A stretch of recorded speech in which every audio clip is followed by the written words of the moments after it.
तो आज की क्लास में हम आपको पढ़ाने वाले हैं एप्लीकेशन ऑफ गॉस लॉ। तो सबसे पहले जो एप्लीकेशन है वो है electric field at a point due to infinite long charge wire. तो अगर आपके पास इनफाइनाइट लॉन्ग चार्ज वायर है, I consider it is positively charge. भैया तो अगर आपको ये इनफाइनाइट लॉन्ग चार्ज वायर है तो इसके ऊपर टोटल चार्ज कितना है ये तो दिया नहीं जा सकता। तो यहाँ पर गिवन क्या हो सकता है, यहाँ पर गिवन हो सकता है आपको लैम्डा। लैम्डा क्या है यहाँ पे, लीनियर चार्ज डेंसिटी। आपको क्या गिवन हो सकता है बच्चों, आपको गिवन होगा इस केस के अंदर लीनियर चार्ज डेंसिटी। दूसरी बात ये है कि सपोज करो आपको किसी पॉइंट पर, ये पॉइंट है और इस पॉइंट पर आपको मान लिया कि इलेक्ट्रिक फील्ड निकालना है। चलिए निकाल देंगे इलेक्ट्रिक फील्ड। तो सपोज करो इस पॉइंट का जो डिस्टेंस है वो हमने r मान लिया कि this the point is at a distance r from the conductor. ये आपका जो है चार्ज वायर है, ये आप ये कह सकते हो चार्ज लीनियर कंडक्टर, और इन शॉर्ट वायर। ओके, तो यहाँ पे लैम्डा ही है। अब यहाँ पे क्या करेंगे, आप एक गॉसियन सरफेस की कंस्ट्रक्शन करेंगे, लेकिन गॉसियन सरफेस की कंस्ट्रक्शन करते हुए आपको ध्यान रखें कि तो वो क्लोज्ड हो, और दूसरी बात ये है कि वहां पर एक सिमेट्री भी मेंटेन रहनी चाहिए। सिमेट्री मेंटेन रहने का मतलब ये है कि जैसे वो कंडक्टर के इधर हो जितना पोर्शन उतना ही पोर्शन इधर आ रहा हो, कुछ इस टाइप की थोड़ी सिमेट्री होनी चाहिए। सपोज करो मैंने एक काम किया, मैंने यहाँ पे सेम डिस्टेंस है r का और I am going to draw a cylinder. मैंने यहाँ पे सिलेंडर बनाया है like this, you can see ये मेरा एक सिलेंडर है और ये मैंने सिलेंडर बना दिया। तो ये जो सिलेंडर है इसका जो डिस्टेंस, इसका जो लंबाई लिया है मैंने, लेंथ जो लिया है इसका length I consider equal to है। ओके, ये हमने लिख दिया है। दूसरी बात ये है कि यहाँ पे ये तीन सरफेसेस से मिलकर बन रहा है, तीन फेसेस हैं।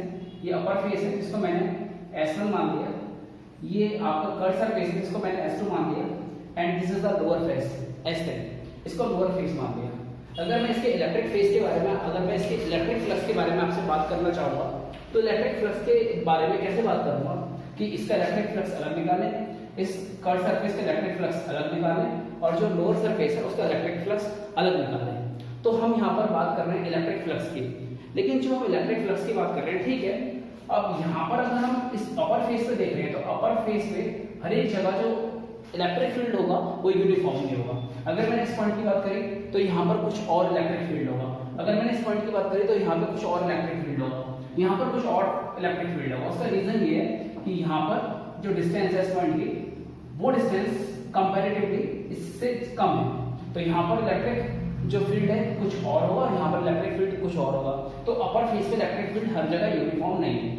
लेकिन अगर इसी तरीके से अगर हम लोअर फेस की बात करें तो वहां पर भी इलेक्ट्रिक फील्ड जो है वो क्या है, वो यूनिफॉर्म नहीं है। तो हम कैसे निकालेंगे, अबाउट दैट वी टॉक, ठीक है। तो यहाँ पर हम क्या करने वाले हैं, हमने यहाँ पर एक छोटा सा एक स्मॉल सरफेस ले लिया जिसको हम इंडिकेट कर रहे हैं बाय राइटिंग DS1, ठीक है भाई।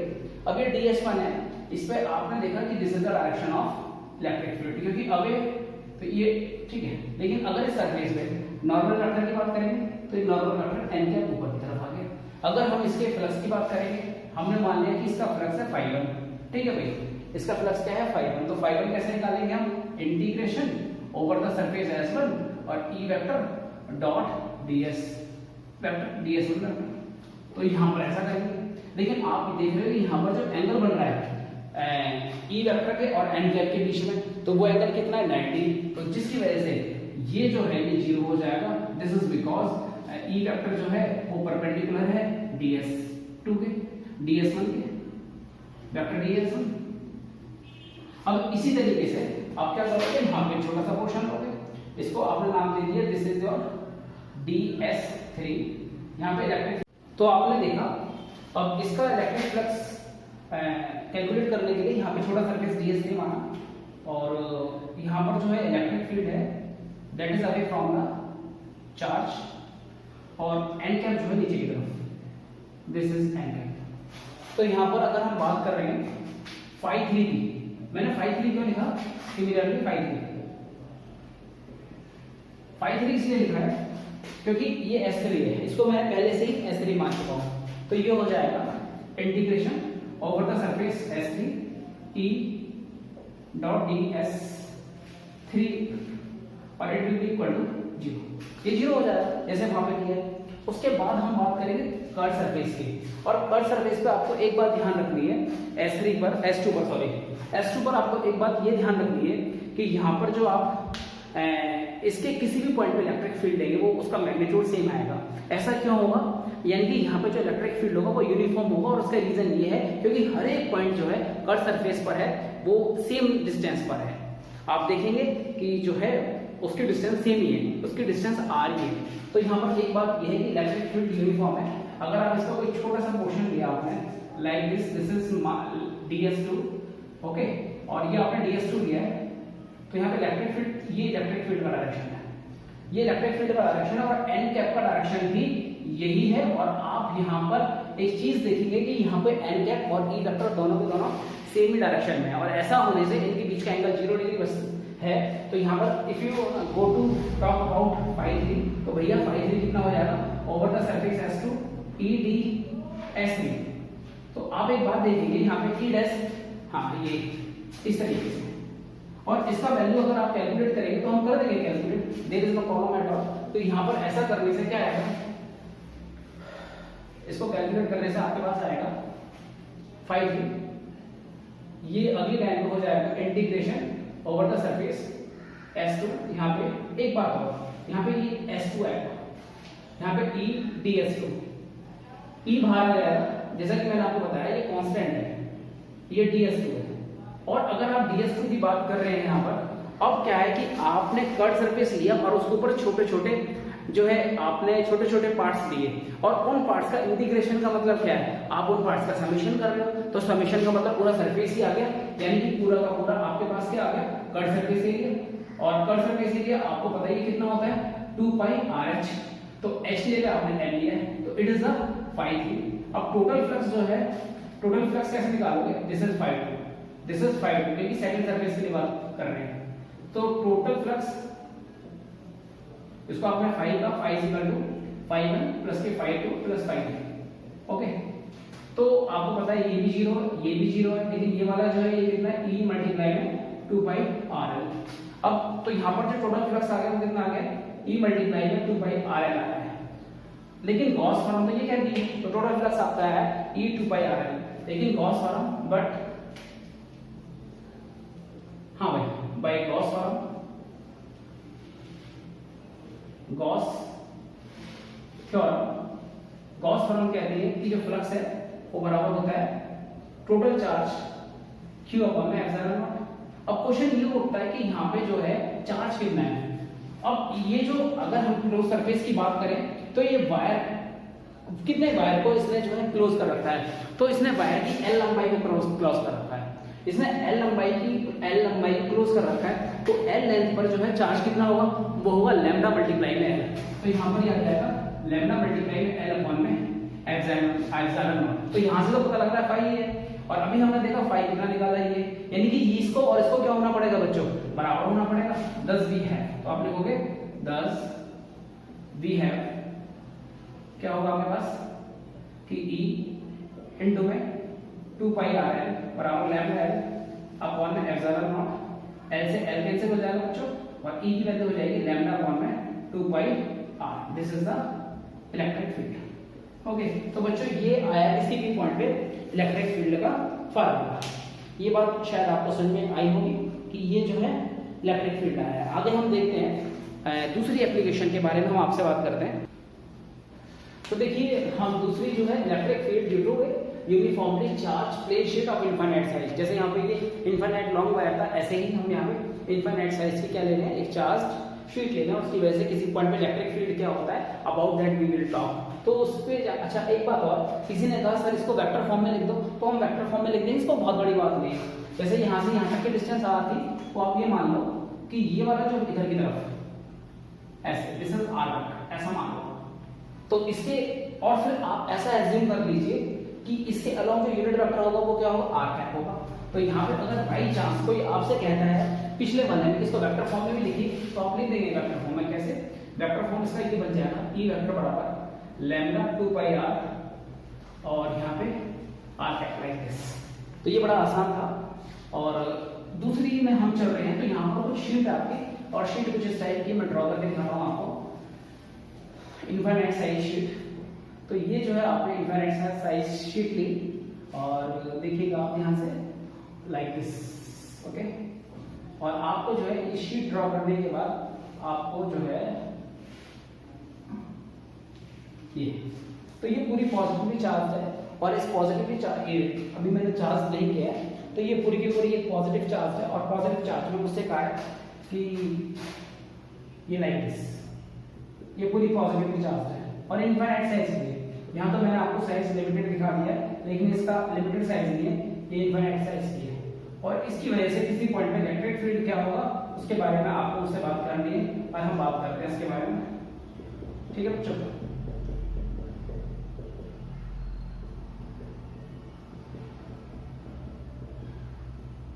तो जरा मैं इसको थोड़ा सा करता हूँ। तो ये आपके सामने जो है इनफाइनाइट साइज की एक चार्ज शीट है, और मान लो कि इस शीट से ये डिस्टेंस है कोई, और इस पॉइंट पे आपको इलेक्ट्रिक फील्ड निकालना है। तो हम ये देखेंगे कि हम इसे कैसे निकालें। तो इसको निकालने के लिए हम एक काम करते हैं कि हम एक यहाँ पर भी क्या मानेंगे, एक गॉसियन सरफेस मानेंगे। और गॉसियन सरफेस इसको जो है इसको इसके बीच में से जारी होगी, और जितना पोर्शन शीट के इस तरफ होगा उतना ही पोर्शन शीट के उस तरफ भी होगा। तो लाइक दिस, अगर मैं देखो मैं गॉसियन सरफेस थोड़ा खींचने का ट्राई करता हूँ और आप भी ट्राई करेंगे। तो यहाँ पर मैंने कुछ इस तरीके से खींचा है, उसके बाद मैं इसको इधर ही रख रही हूँ, this is my Gaussian surface. देखिए थोड़ा सा, हाँ, तो ये आपने गॉसियन सरफेस खींचा, और इसका ये जो फेस है इधर वाला सिलेंडर का वो उस तरफ आ रहा है, और जितना इधर गया सिलेंडर उतना ही पीछे की तरफ जाएगा। तो लाइक ऐसा कुछ, इधर मैं डॉटेड से दर्शा रहा हूँ लाइक। तो उसके बाद कुछ इस तरीके से बाहर निकलेगा शीट के अंदर से, और थोड़ा सा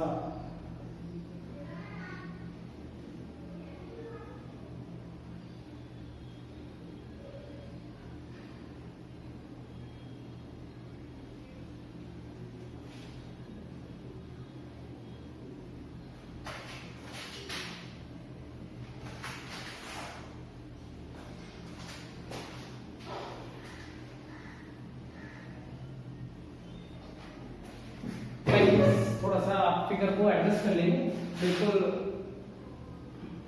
इस टाइप का, यहाँ से इस चार्ज को पूरा इस तरीके से। तो आपके पास ये सिलेंडर टाइप का बनाएंगे, you can C from the figure, okay like this. तो यहाँ पे ये जो फिगर बनाया, सिलेंडर टाइप का बनाया है, आप देख सकते हैं कि इसमें 3 फेसेस आ रहे हैं, 3 फेसेस। तो एक फेस तो आपका ये वाला, this is you can assume it as S1, इसको आपने मान लिया S2, और दिस इज S3, मान लेते हैं हमारी मर्जी, ठीक है।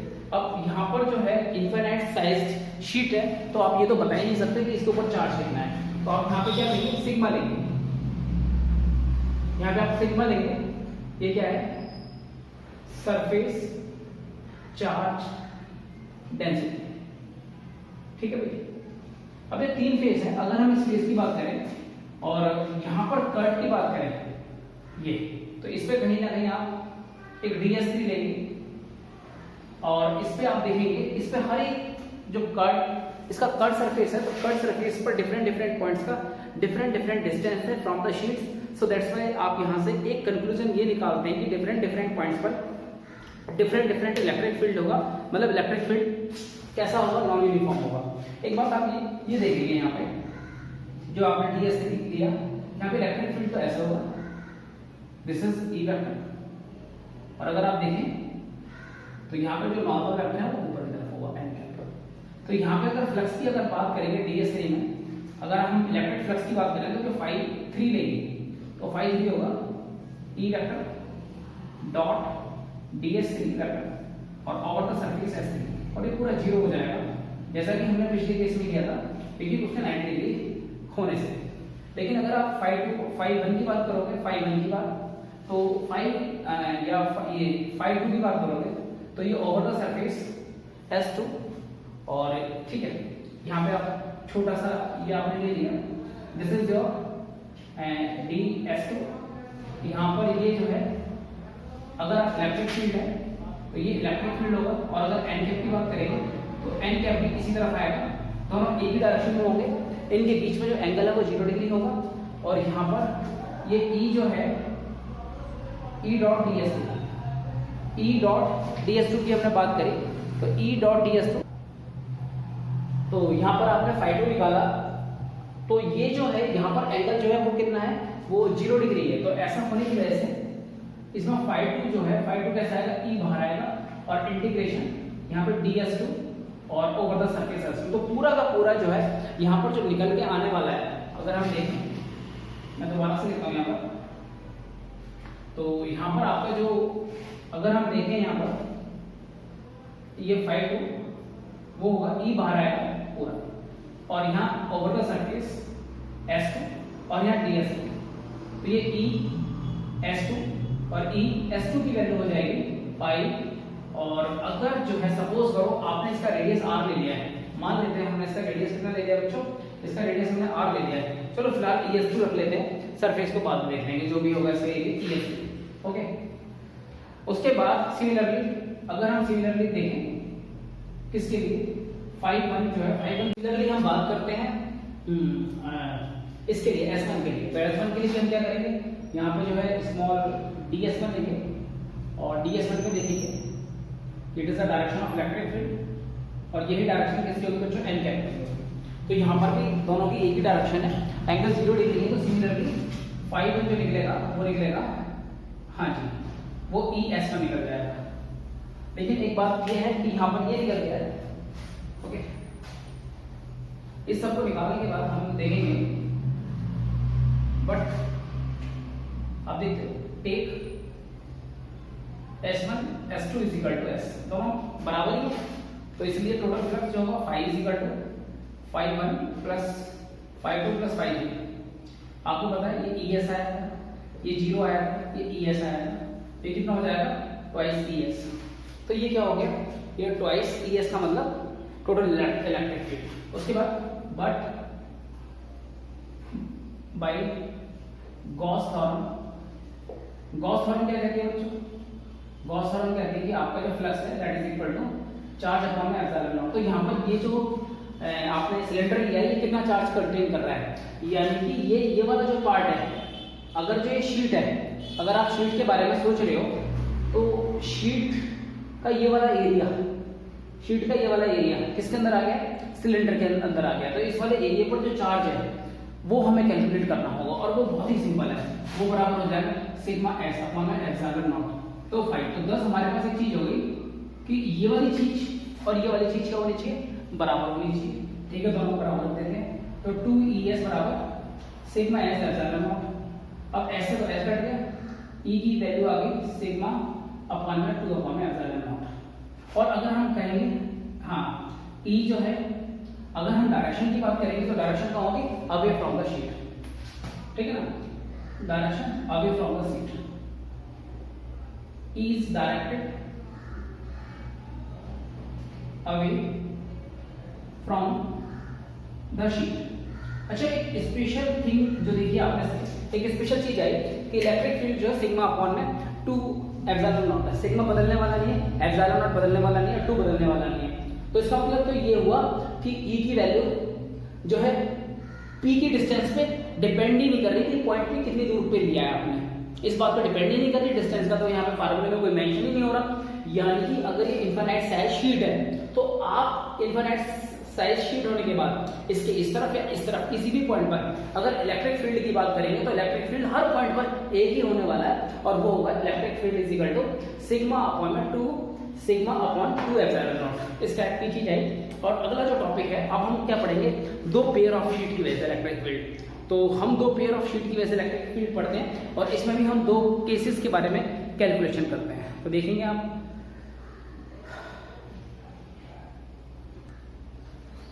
तो बच्चों हमने यहाँ पे 2 शीट ली,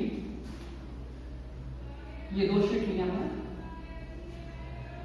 दोनों शीट जो है अगर हम देखें तो दोनों शीट कैसे हमारी positively charge, okay, this is the positively charge like this, parallel plates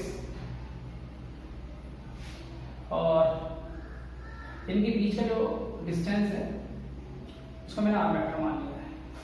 तो यहाँ पर 3 रीजन बन रहे हैं, region first, okay, region second और रीजन थर्ड। तो अगर हम इस रीजन में, ये पहली शीट है, फर्स्ट शीट, इसकी जो डेंसिटी है सरफेस चार्ज डेंसिटी मैंने सिग्मा 1 मान ली और इसकी मैंने कितनी मान ली, सिग्मा 2 मान ली। अब इसकी वजह से जो इलेक्ट्रिक फील्ड होगा उसको E1 मान लिया। अगर हम देखें सिग्मा 1 की वजह से अवे होता है तो इधर की तरफ ये डायरेक्शन होगी किसकी, E1 की, ये E1 की डायरेक्शन है, E1 वेक्टर की, ओके। और E2 भी इधर की तरफ ही होगा, this is the direction of E2, इधर की तरफ। लेकिन इस रीजन में आएंगे तो इधर डायरेक्शन होगी E1 वेक्टर की और इधर डायरेक्शन होगी, अगर आप देखेंगे तो this is the direction of E2 vector की। अगर हम इस रीजन में आएंगे तो इस रीजन में E1 इधर होगा और E2 जो है वो इधर होगा, ठीक है। अगर हम बात करेंगे calculation of electric field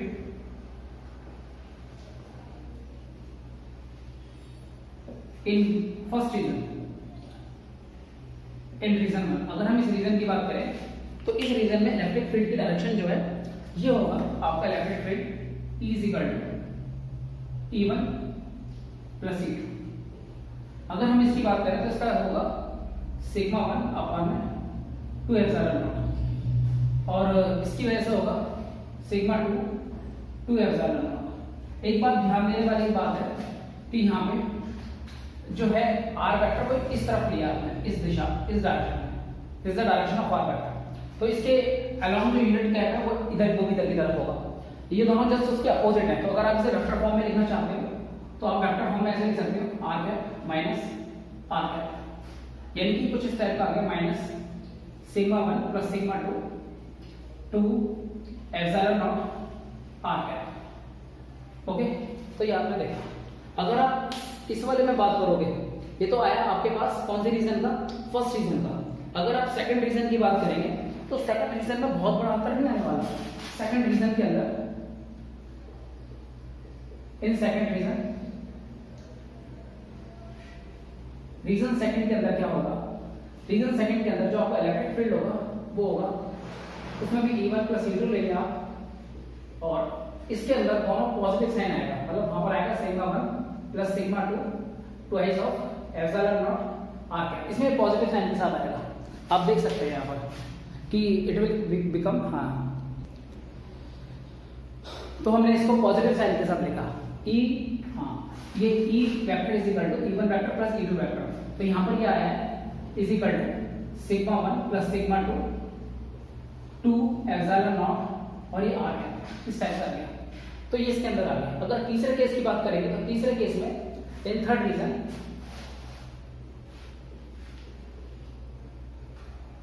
in region third,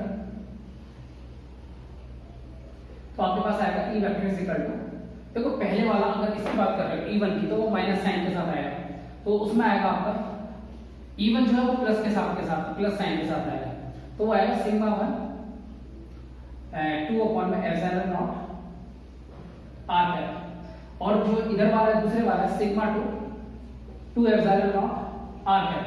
तो इसको आप जो है अगर थोड़ा सा ऐसे करके देखें तो जाएगा sigma 1 minus sigma 2 epsilon naught are cap, like this, कुछ इस तरीके का केस होगा और ये आपने देखा, ओके।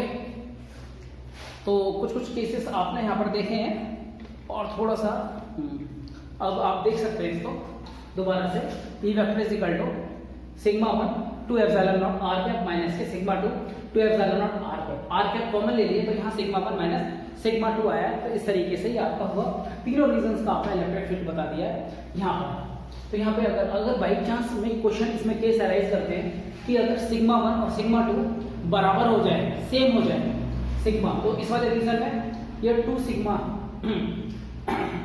अगर हम यहाँ पे बराबर हो जाएगा तो इस वाले रीजन में ये हो जाएगा 2 सिग्मा नॉट 2 सिग्मा अपॉन में 2 सिग्मा 2 सिग्मा अपॉन में 2 एप्सिलॉन नॉट, तो 2 से 2 कट जाएगा, यहाँ पर आएगा सिग्मा अपॉन में एप्सिलॉन नॉट, और यहाँ पर क्या हो जाएगा, यहाँ पर भी सिग्मा अपॉन में एप्सिलॉन नॉट हो जाएगा, लेकिन इस वाले थर्ड केस में यहाँ पर क्या हो जाएगा, 0 हो जाएगा। बड़ी इजी सी बात है आपके लिए, ठीक है।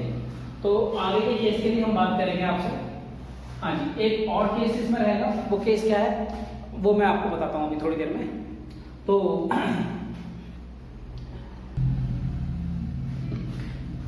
देखिए electric field of two oppositely charge plane parallel plates. तो देखिए आपने दो प्लेट ली, एक प्लेट गिरी एक प्लेट गिरी, ये आपने पॉजिटिवली चार्ज प्लेट ली है और ये आपने दूसरी प्लेट जो है ये नेगेटिव चार्ज प्लेट ले ली।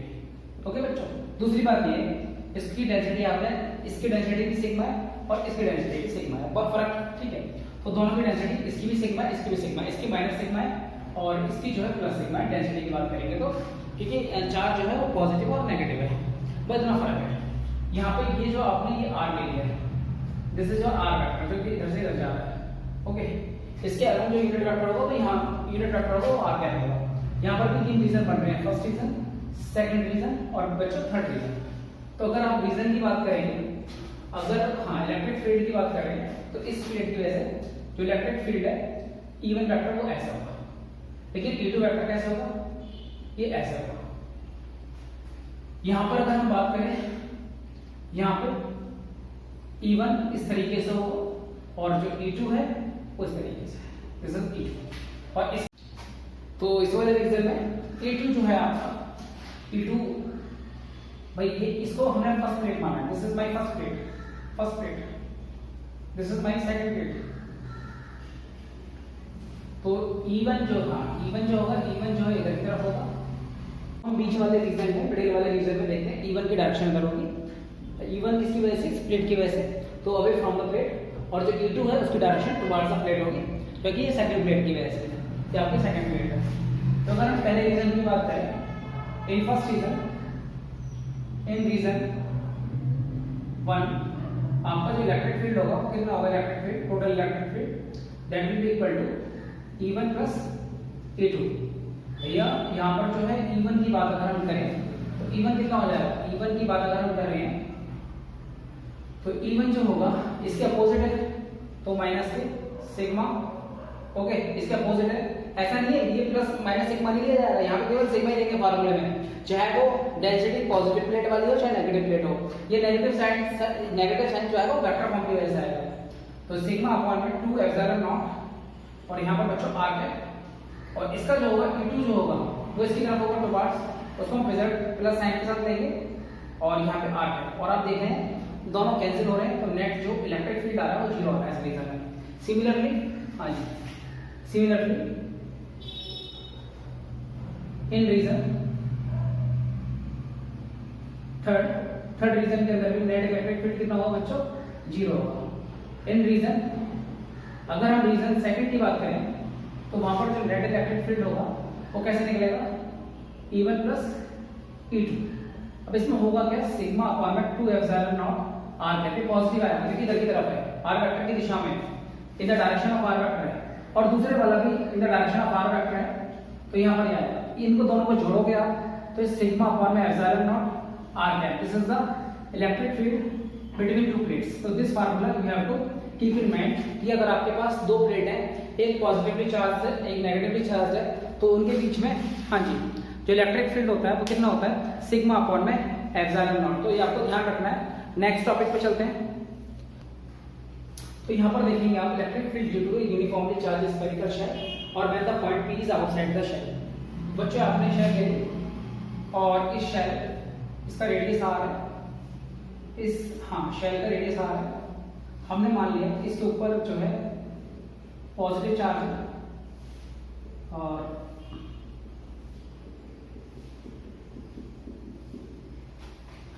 हमने कह दिया Q है total charge on the surface of shell. अगर शेल का एरिया बाई चांस शेल का एरिया S है और सरफेस चार्ज डेंसिटी सिग्मा है, तो सिग्मा मल्टीप्लाई S बराबर Q होगा। हालांकि ठीक है, अगर आपके पास कोई पॉइंट P है, जिस पॉइंट P पर आपको क्या निकालना है, बाई चांस अगर आपको इलेक्ट्रिक फील्ड निकालना है और उसका डिस्टेंस आपको दिया है कि इसका डिस्टेंस r है पॉइंट P का, तो आप क्या करने वाले हैं, आप इससे एक क्या खींचेंगे, इससे आप एक शेल खींचेंगे। शेल खींचने के बाद क्या आपने शेल खींच लिया और शेल खींचा पॉइंट P पर।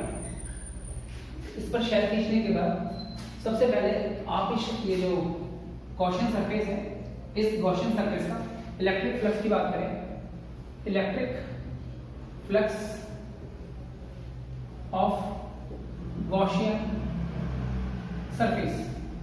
तो अगर हम इसके फ्लक्स की बात करेंगे तो कैसे करेंगे इसके फ्लक्स की बात, यहाँ पे एक छोटा लेंगे ds, इस पे देखेंगे this is ds, it is the direction of E vector. क्यों? क्योंकि ये जो है आपने है, ये जो है ये पॉजिटिवली यहाँ पे पूरे के ऊपर कौन सा चार्ज है, पॉजिटिव चार्ज है, और आप ये मान रहे हैं कि जो पॉजिटिव चार्ज है, ठीक है, तो आप कोई बात नहीं, आपने ये यहाँ पर ये क्या लिया है, ये इलेक्ट्रिक फील्ड ले लिया है। अब ये इलेक्ट्रिक फील्ड है, ये एन कैप है, बड़े ध्यान से सुनेंगे आप मेरी बात को, ये इलेक्ट्रिक फील्ड है, ये एन कैप है, तो दोनों एक ही डायरेक्शन में है। और दूसरी बात ये है कि यहाँ पे ये रेडिकली आउटवर्ड ही होगा क्योंकि ये पॉजिटिव चार्ज है, तो पॉजिटिव चार्ज से हमेशा क्या होता है, अवे होता है आपका इलेक्ट्रिक फील्ड। तो इससे अगर हम देखेंगे तो हर डायरेक्शन में ऐसे ऐसे इधर की तरफ इलेक्ट्रिक फील्ड होगा, ऐसे ऐसे, कभी भी आप ऐसे चार्ज रखोगे तो वो दूर की तरफ ही भागेगा, तो इलेक्ट्रिक फील्ड इस डायरेक्शन में और एंगल यहाँ पे 0 है। तो यहाँ पे अगर हम फ्लक्स की बात करें तो फ्लक्स जो हमारा होगा phi is equal to sigma over the surface E ds। और आप देखेंगे अच्छा इलेक्ट्रिक फील्ड यहाँ पर यूनिफॉर्म होगा क्योंकि ये जो आपने गॉसियन सरफेस ली है, इसका हर एक पॉइंट जो है यहाँ से देखा जाए इससे सेम ही डिस्टेंस पे है, तो आपने ये भी देखा और ये निकल के आएगा P मल्टीप्लाई में 5 और सरफेस एरिया, तो ये E मल्टीप्लाई में शायद 4 पाई r स्क्वायर लिख सकते हो आप, लिखना चाहो तो, ठीक है भाई, ये लेकिन भाई गॉस थ्योरम ये कहती है कि जो फ्लक्स होगा वो बराबर होगा Q अपॉन में एप्सिलॉन नॉट, तो इन दोनों को बराबर हो जाना चाहिए। अगर आप इन दोनों को बराबर रखते हो तो E is equal to E multiply में 4 pi r square Q upon में एप्सिलॉन नॉट, तो ये आ जाएगा E is equal to 1 upon 4 pi epsilon naught Q upon में r स्क्वायर। और इस डेरिवेशन से एक कंक्लूजन और भी निकलता है, कंक्लूजन ये है कि ये तो एक तरीके से ये जो आपका शेल है, तो शेल जो है एक तरीके से शेल, जब ये पॉइंट है आप पॉइंट आउटसाइड ले रहे हो तो पूरा का पूरा जो चार्ज शेल है ये बिहेव कर रहा है एज ए पॉइंट चार्ज, ठीक है। सेकंड केस में जब second case when P is inside the shell, अगर आप इनसाइड द शेल की बात करेंगे तो इनसाइड द शेल के केस में क्या होगा, ये तो आपका ऐसे इनसाइड द शेल के केस में, सपोज करो इनसाइड द शेल लिया आपने, यहाँ पर लिया ये वाला पॉइंट यहाँ ले लिया सपोज, अब आप यहाँ पर आ गए तो आपने यहाँ लिया इनसाइड द शेल में, दिस इज योर r, तो ये तो सेम ऐसे ही आएगा, लेकिन यहाँ पर क्या होगा, फाई के केस में गॉस फॉर्म लगाएंगे Q अपॉन में एप्सिलॉन नॉट, लेकिन उसमें Q की बट ये 0 हो जाएगा क्योंकि जब आप शेल को अंदर ले रहे हो, गॉसियन सरफेस को शेल के अंदर ले रहे हो, तो गॉसियन सरफेस कोई चार्ज कंटेन नहीं कर रही है, और उस केस में यहाँ पर इक्वल टू 0 और इलेक्ट्रिक फील्ड यहाँ पर कितना आएगा बच्चों, तो when P is inside the तो जब आप P को इनसाइड करेंगे तो इलेक्ट्रिक फील्ड की जो वैल्यू है वो कितनी हो जाएगी, 0 हो जाएगी। थर्ड केस जो है वो कौन सा है, ऑन द सरफेस, तो जब आप सरफेस की बात करेंगे, ठीक है, तो जब आप सरफेस की बात करेंगे थर्ड केस की, तो सरफेस पर क्या होगा, हाँ जी हम बताते हैं, व्हेन P इज, तो हम शुरू से लेते हैं, when the point P is on the surface of shell, आपने शेल के सरफेस पे ले लिया, तो शेल के सरफेस पे लेने पर क्या होगा, तो यहाँ पे जो गॉसियन सरफेस है वो कहीं, तो होगा क्या, तो एक्चुअली हो क्या रहा है कि electric flux of the Gaussian surface, तो यहाँ पर होने ये वाला है कि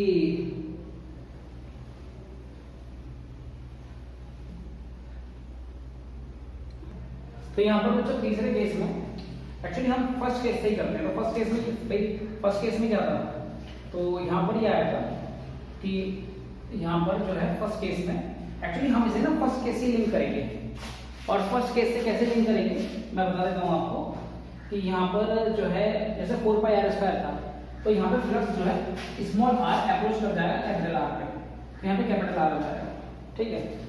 और उसके बाद जब आप इसे कैपिटल आर रखोगे यहाँ पे, और यहाँ पे क्या रखोगे Q अपॉन में एप्सिलॉन नॉट, तो आपके पास आ जाएगा Q upon 4 pi are square, 4 pi epsilon naught Q upon में आर स्क्वायर, ठीक है। आपको जिस तरीके का Q अपॉन में आर स्क्वायर। तो इसमें एक काम और भी कर सकते हैं हम यहाँ पे, एक्चुअली यहाँ पे हम ये करने वाले हैं कि 1 अपॉन Q अपॉन में 4 pi are square epsilon naught, actually ये क्या है, एप्सिलॉन नॉट नीचे, ये सिग्मा है, तो सिग्मा अपॉन में एप्सिलॉन नॉट। तो इस तरीके से हम जाएंगे नेक्स्ट क्लास में, ठीक है। अभी कुछ बच्चों को ये मैंने बड़ी तेजी से बताए हैं, किसी एक क्लास और लेक्चर में हम ये दोबारा से एक बार रिकॉर्ड करके आपको फिर दोबारा से तीनों केस समझाएंगे। अभी तो मैंने बहुत फास्ट समझाए क्योंकि मुझे अभी खत्म करना था बेटा, ठीक है। तो नेक्स्ट क्लास में हम फिर दोबारा से आपको बताएंगे, ओके फाइन।